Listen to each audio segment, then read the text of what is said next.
বিহুর নৃত্যের পর এবার বিশ্ব রেকর্ড গড়বে ঝুমুর নৃত্য। আগামী 24শে ফেব্রুয়ারি গুয়াহাটির সরসজাই স্টেডিয়ামে অনুষ্ঠিত নৃত্য পরিবেশন। রাজ্যের বিভিন্ন জেলায় ইতিমধ্যেই ঝুমুর নৃত্য পরিবেশন চলছে। চূড়ান্ত অনুষ্ঠান হবে আগামী 24শে ফেব্রুয়ারি গুয়াহাটিতে। এর জন্য প্রস্তুতি চলছে জোর কদমে। বৃহস্পতিবার সরসজাই স্টেডিয়ামের ঝুমুর বিনোদিনী উৎসবের স্থান পরিদর্শন করেছেন বিভাগীয় মন্ত্রী। তিনি বলেছেন, মুখ্যমন্ত্রীর প্রচেষ্টায় এই অনুষ্ঠানটি সফল হবে। অনুষ্ঠানটি 25 এবং 26শে ফেব্রুয়ারি বিশ্ব বাণিজ্য শীর্ষ সম্মেলনের সাথে সঙ্গতি রেখে অনুষ্ঠিত হচ্ছে। এটা 2000 বছরের পুরনো চা শিল্পকে বিশ্বের কাছে পরিচিত করার একটি প্রচেষ্টা।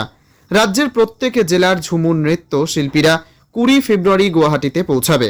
21 এবং 22শে ফেব্রুয়ারি সরসজাইতে তারা প্রশিক্ষণ নেবে। চূড়ান্ত অনুশীলন হবে 23শে ফেব্রুয়ারি।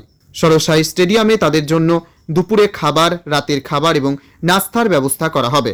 রাত্রি যাপনের জন্য গুয়াহাটিতে হোটেলের ব্যবস্থা করা হয়েছে।